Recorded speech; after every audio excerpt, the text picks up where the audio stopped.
Hello, welcome to Darren in the Studio. This is my brand new YouTube channel. First of all, I wanted to thank everybody for their likes and all their comments, and also just thank people for tuning this way for a bit, for stopping by and watching the first video which I did last week of the First Things First.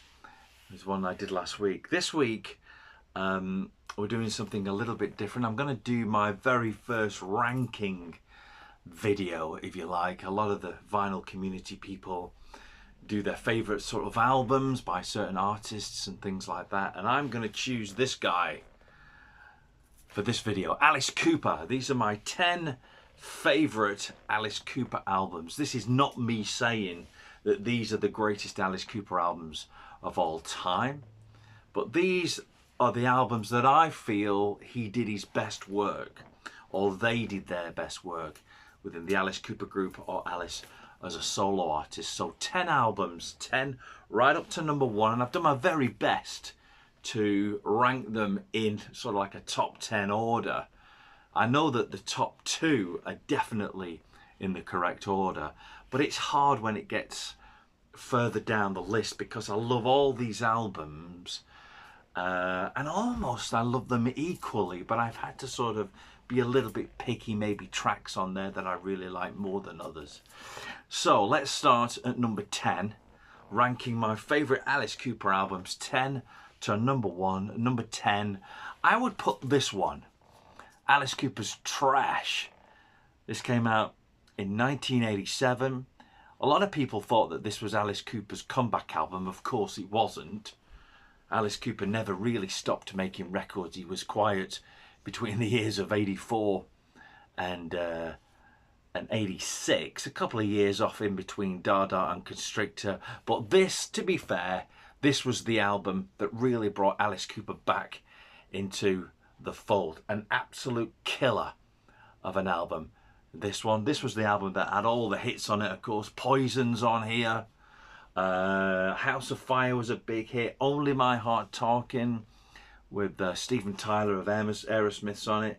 Better Nails was a big hit. I'm Your Gun, what a great track that is. Got a lot of special guests on this track. John Bon Jovi is on the track Trash. Alice Cooper, Trash, on the Epic label. It was his first album for the Epic. He did 3 on the Epic label, and this being the first one. So at number 10, Alice Cooper's Trash album. Number 9, we're going way back to 1971 for Alice Cooper's Love It to Death. This is my copy of it. Great little sort of gatefold sleeve. Alice's eyes there, and also the band. You can see the band within Alice's eyes. Try and get the light out of the way. 1971, of course, this has got I'm 18 on it, but it's also got Is It My Body on it. It's a great album. This Ballad of Dwight Fry is on this album as well. This is the album where they sort of say Alice Cooper started. Of course, there was 2 albums before this. There was Pretty's For You and Easy Action. But this is the album where they say the Alice Cooper properly started. The Alice Cooper group, of course. Michael Bruce, Neil Smith, Alice Cooper, Dennis Dunaway, and the late Glenn Buxton. So in at number 9, Love It to Death. Number 8, from 1972. You know this record, of course. It's School's Out. Of course, it featured the massive number 1 UK hit, School's Out. Still a big anthem today. Whenever the kids are off school, it's all over the radio. It's a real rock classic. And this album for me is one of those albums I can just sit down and listen to all the way through, because there's not a bad number on this. And it goes from sort of hard rock to sort of like the West End show. There's a bit of West Side Story, a bit of that musical featured on this album. Looney Tune is on here as well. Gutter Gap versus the Jets. Absolutely awesome album. This is an original 1972 UK pressing with the panties included. This album, the format of this album was banned in the UK because of the panties, and it's been reissued in various formats. But that's got the original disposable panties on the inside. Of course, it comes with the fold-out legs, so you can stand it up and have it like a school desk. Back in the day when record manufacturers really thought about how they put records together and what what it would look like. It was the whole concept, not just the music, but the sleeve was part of the concept as well. And we sort of missed and lost a little bit of that when CDs came along. We certainly lost all of it when downloads came along. So, in at number 8, I would put Schools Out.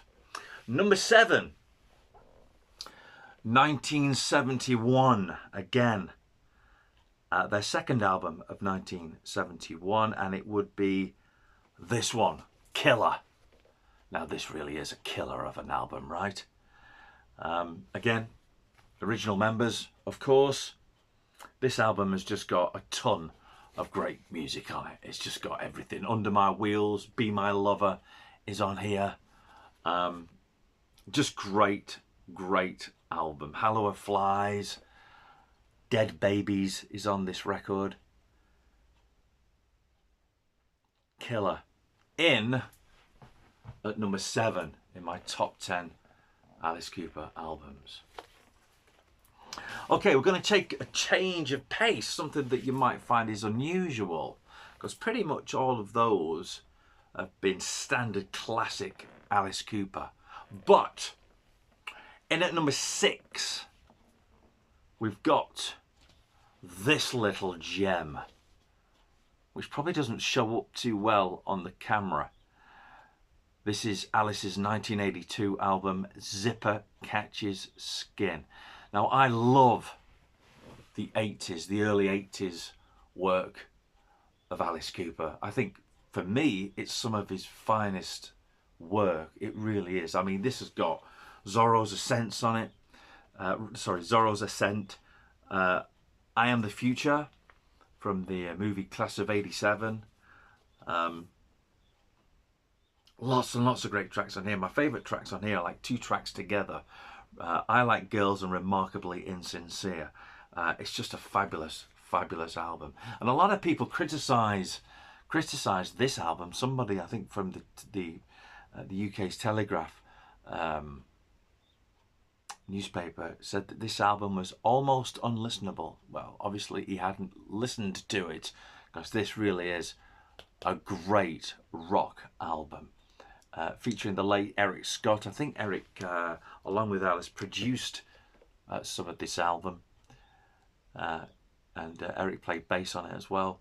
It's pretty much Alice's 1982 Special Forces touring band on this album. Great album, love it. 1982, Zipper Catches Skin, in at number 6. Number 5, we're going back to the classic Alice Cooper lineup. And we're going to 1973. And of course, it's Billion Dollar Babies. What a great album this is. Again, this has got loads of hits on this. The title track was a big hit. No More Mr. Nice Guy, massive single. Elected, massive. Lots and lots of great songs on here. Unfinished Suite is one of my favourite songs on here. That's the thing with Alice Cooper, both solo and as a band. He used to write really funny lyrics. I mean, something like Unfinished Suite, about a guy getting his teeth taken out. I'm not sure Alice Cooper writes those kind of songs anymore. Maybe every now and again, but not like they were doing on this. Of course, this is the gatefold. This is a 1980s repressing of the album, but it does come with the famous Billion Dollar Note, if I can get it out. There you go. Featuring the band on that side. Haven't ever tried to pay with anything using that. I wonder what you could buy with it. Probably not a lot. 1973 on the Warner Brothers label. Billion Dollar Babies. Okay, in at number 4, here's an album which really has become a classic, but at the time it was totally disregarded. This album was, when it was reviewed in the NME magazine in the UK, I remember it, the NME said that Alice Cooper should shut himself away with his greatest hits and listen to that instead of producing this. But I think it's a classic, and I think it's one of Alice Cooper's greatest albums. 1983, the Dada album. This, for me, is one of Alice Cooper's greatest albums. I think the writing's great. Steve Wagner is featured on this on guitar, and Bob Ezrin producing again, as he did with a lot of great Alice Cooper albums. Bit of a concept album. Just a great album. This has to be a real cult classic. And it's a shame that Alice Cooper shies away from this period, because like I say, as far as I'm concerned, this is some of his finest work. His early 80s stuff is, for me, some of his finest work. And this will be right up there. 1983 on the Warner Brothers label. This was the very last album that Alice did for Warner Brothers. And there's a song on here called Formerly Warmer. And they were going to call it Formerly Warners. But the producer, Bob Ezrin, suggested that they change it to Formerly Warmer. So it didn't sound so obvious, and Alice was upset that he was going to be leaving Warner Brothers Records. It took him a lot of coercing to get him to Canada to record this album, because he basically didn't want to do it, and he wasn't in great shape either. He was suffering a lot with drug addiction during this time. But this is one of his greatest albums. If you've never heard this, Dada, Alice Cooper, 1982, great album. Okay, number 3. We're back to the early 80s. In fact, 1981. It's Special Forces. This is a killer album. This is a strange version as well. This is an American import with the very last song on there, Look at You Over There, Ripping the Sawdust from My Teddy Bear, was never actually included on the album. Other pressings around the world didn't have that on it, but this American copy does.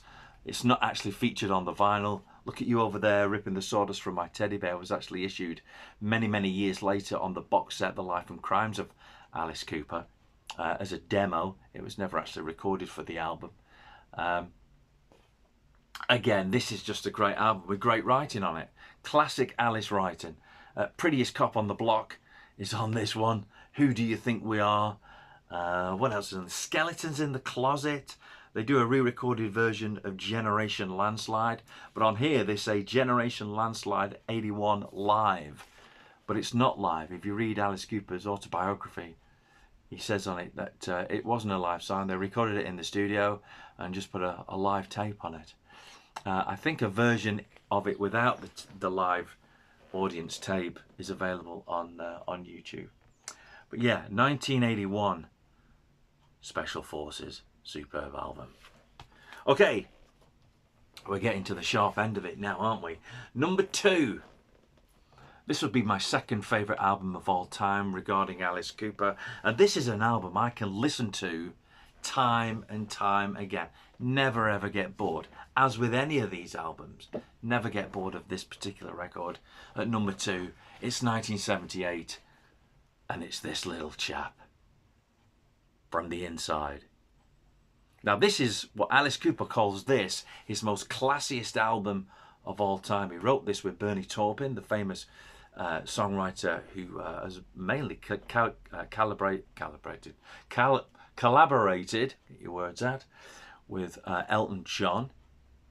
And basically a lot of Elton John's band is on this as well. Great album this, and again a really nice vinyl concept with all the doors. This is an original 1978 UK pressing, Alice in the Quiet Room. And on the back, all the inmates have all got released, including Alice. Now on this album, there are so many great songs on this album. From the Inside itself is a great album. Wish I Was Born in Beverly Hills, The Quiet Room, Nurse Rosetta, Millie and Billie. Now Millie and Billie is a duet with Mercy Levy. Now Mercy Levy went on to change her name to Marcella Detroit, who you might know from Shakespeare's Sister and a very successful solo career. Serious, How You Gonna See Me Now, For Veronica's Sake, Jackknife Johnny, great track, and Inmates, We're All Crazy. This is Alice Cooper right up there at his very, very best as far as I'm concerned. It's number 2 in mine. It's 1978, From the Inside. Number 1. What would be your favourite Alice Cooper album? What would you put up there right at the top? This would be the album where I think Alice Cooper really became the classic Alice that we know and love today. It's 1975, that's going to give it away, of course. It's an absolute masterpiece. It's Welcome to My Nightmare. On the Atlantic label, this was Alice's first solo album away from the original band. The band weren't actually meant to split up. This was just meant to be like a one-off. And then they all sort of were doing other things. The other guys formed their own band, Billion Dollar Babies, and this became Alice's future. They sort of went on tour with this with a whole new band, and the original band eventually broke up. This would be the finest Alice Cooper work. I think this should really be the album that he's always remembered for. And this album's got everything. It's heavy, it's got soft parts, it's funny, it's scary. There's a lot of great things going on with this album. Great concept album, featuring Vincent Price on Devil's Food, The Black Widow. But there's so many great songs on here. Only Women Bleed, which was of course banned in the UK. Department of Youth was a big single, and the sort of like the 3 songs all together. Years Ago, Stephen and the Awakening. Just a wonderful, wonderful album. This is a repressing, a recent repressing, because when this first came out, this album all around the world, it was just a single sleeve. But this, they reissued it a few years ago as a gatefold, and this version's quite rare. I also have, as of a lot of these 10 albums, I have multiple copies of this. I got it on cassette, got it on CD twice, got it on vinyl about 4 times, including this one. This is number 1 for me. This is when Alice Cooper was really at the top of his game. Some great writing, some great collaborations as well with other songwriters on here. Again, Dick Wagner was on here, doing amazing sort of guitar work and writing. 1975, number 1 in my Alice Cooper top 10 is Welcome to My Nightmare. That's it. We'll do another video for you very soon. Don't forget to like, subscribe, hit the bell for notifications, put all your views and comments down here. Look forward to hearing and reading them. But until next time, take care of yourselves, and we'll see you soon. Ta-da.